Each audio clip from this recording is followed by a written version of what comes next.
Hello, so I was curious about what carbon dioxide vacuums entail. So I'm just going to carry on reading from The Hidden Life of Trees by Peter Wohlleben. That is a book that I've been reading. It's definitely worth the read. In my opinion and in other people's opinion. Anyway, so we're at chapter 16. Carbon dioxide vacuums. Okay. In a very simple, widely circulated image of natural tree cycles, trees are poster children for a balanced system. As they photosynthesize, they produce hydrocarbons which fuel their growth. And over the course of their lives, they store up to 22 tons of carbon dioxide in their trunks, branches, and root systems. When they die, the same exact quantity of greenhouse gases is released as fungi and bacteria break down the wood, process the carbon dioxide, and breathe it out again. The assertion that burning wood is climate neutral is based on this concept. After all, it makes no difference if it's small organisms reducing pieces of wood to their gaseous components, or if the home hearth takes on this task, right? But how a forest works is way more complicated than that. The forest is really a gigantic carbon dioxide vacuum that constantly filters out and stores this component of the air. It's true that some of this carbon dioxide does indeed return to the atmosphere after a tree's death, but most of it remains locked in the ecosystem forever. The crumbling trunk is gradually gnawed and munched into smaller and smaller pieces and worked by fractions of inches more deeply into the soil. The rain takes care of whatever is left as it flushes organic remnants down into the soil. The farther underground, the cooler it is, and as the temperature falls, life slows down until it comes almost to a standstill. And so it is that carbon dioxide finds its final resting place in the form of humus, which continues to become more concentrated as it ages. In the far distant future, it might even become bituminous or anthracite coal. Excuse those mispronunciations. I'm not a geologist. I'm not sure who studies that kind of thing. Anyway, today's deposits of these fossil fuels come from trees that died about 300 million years ago.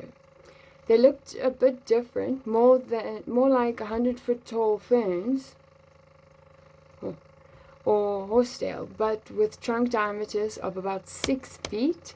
They rivaled today's species in size. Most trees grew in swamps, and when they died of old age, their trunks splashed down into stagnant water where they hardly rotted at all. Over the course of thousands of years, they turned into thick layers of peat that were then overlain with rocky debris, and pressure gradually turned the peat into coal. I did not know that. Very interesting. I make use of peat quite a lot, but anyway, not going into that now. Thus, large conventional power plants today are burning fossil forests.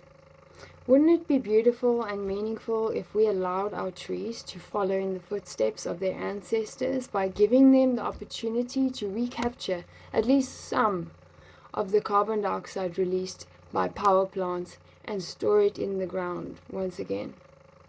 Today, hardly any coal is being formed because forests are constantly being cleared thanks to modern forest management practices, aka logging.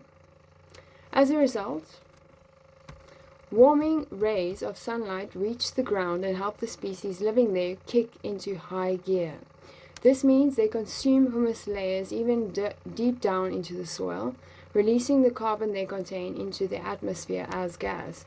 The total quantity of climate-changing gases that escapes is roughly equivalent to the amount of timber that has been felled.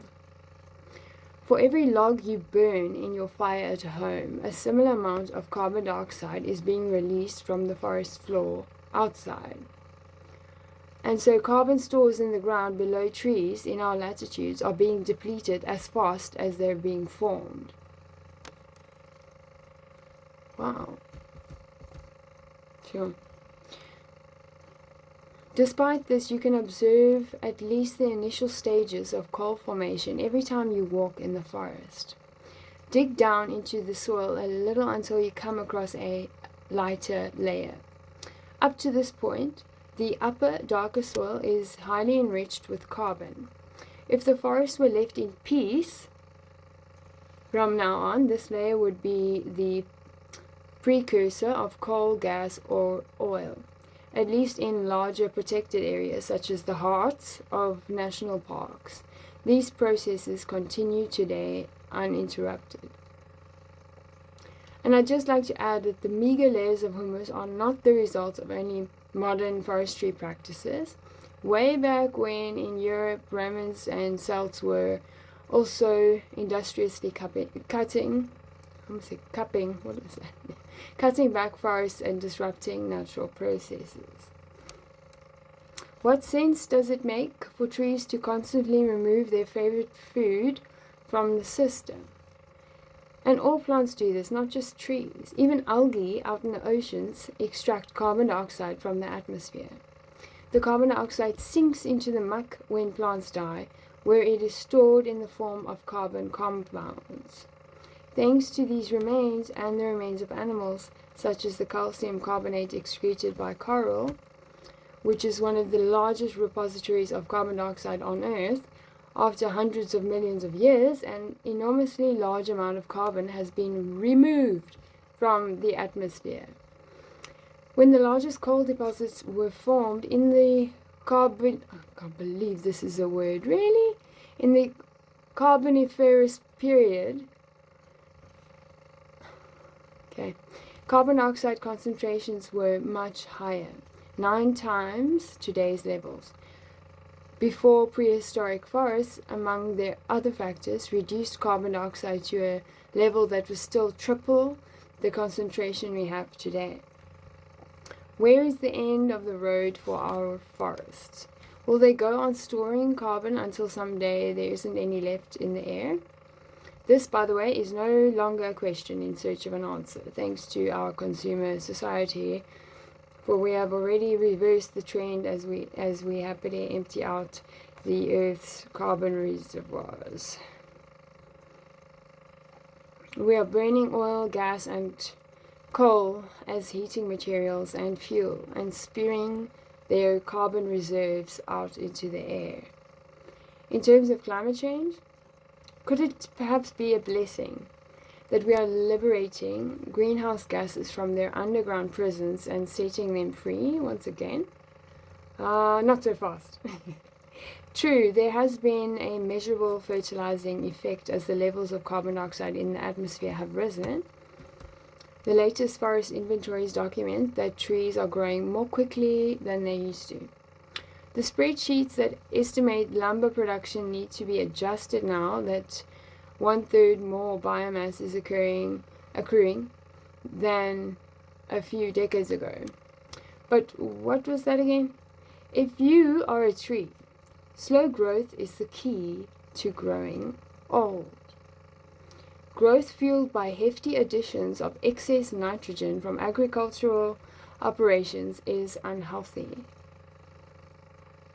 And so the tried and tested rule holds true. Less carbon dioxide is more lifespan.